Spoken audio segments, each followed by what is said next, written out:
ini, saya akan membahas mengenai aplikasi asam dan basa dalam berbagai bidang kehidupan. Sebelumnya, saya akan membahas mengenai apa itu asam dan apa itu basa.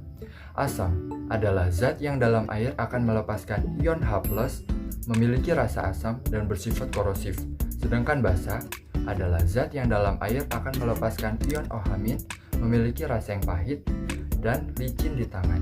Untuk mengetahui suatu larutan bersifat asam atau basa, kita dapat menggunakan indikator asam dan basa.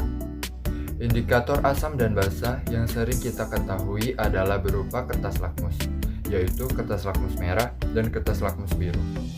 Pada asam akan memerahkan kertas lakmus biru apabila dicelupkan ke dalam larutan asam. Dan pada basa akan membirukan kertas lakmus merah apabila dicelupkan ke dalam larutan basa. Untuk menyatakan tingkat keasaman atau kebasaan dari suatu larutan, kita dapat menggunakan ukuran pH. pH atau potensial hidrogen adalah ukuran konsentrasi ion hidrogen dari larutan yang dapat mengungkapkan tingkat keasaman atau kebasaan dari suatu larutan. pH memiliki rentang nilai antara 0 sampai 14.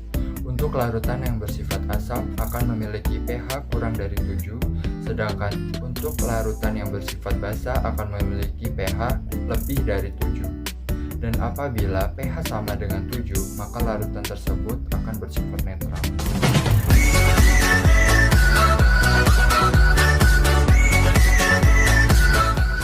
Aplikasi asam dan basa dalam berbagai bidang kehidupan. Yang pertama dalam bidang kesehatan, yaitu sakit mah dan cara mengatasinya. Lambung manusia memproduksi sekitar 1 liter cairan lambung pada setiap harinya.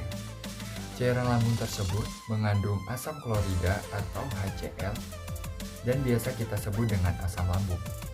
Asam lambung sangat bermanfaat untuk membantu proses pencernaan makanan di dalam tubuh.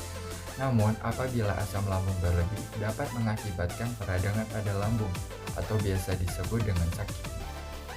Sakit mah dapat diatasi dengan cara meminum obat mah.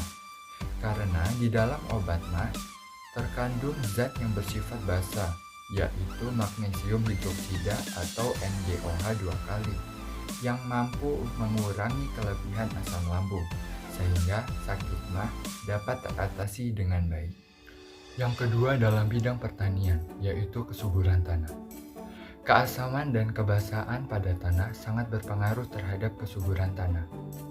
Tanah yang bersifat asam ataupun bersifat basa dapat mengakibatkan tanah menjadi tidak subur dan dapat merusak tanaman. Tanah yang bersifat asam dapat disuburkan kembali dengan menaburkan abu sisa pembakaran kayu. Abu kayu kaya akan kalium, sehingga bereaksi dengan air dapat membentuk kalium hidroksida atau KOH yang bersifat basa. Maka akan dapat menetralkan tanah yang bersifat asam tersebut.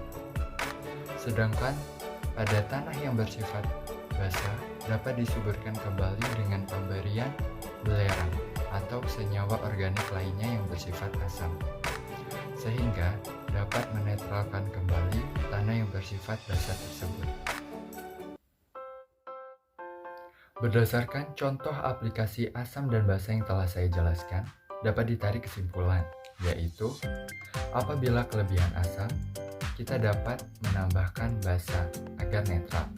Begitupun sebaliknya, apabila kelebihan basa, kita dapat menetralkannya kembali dengan penambahan asam.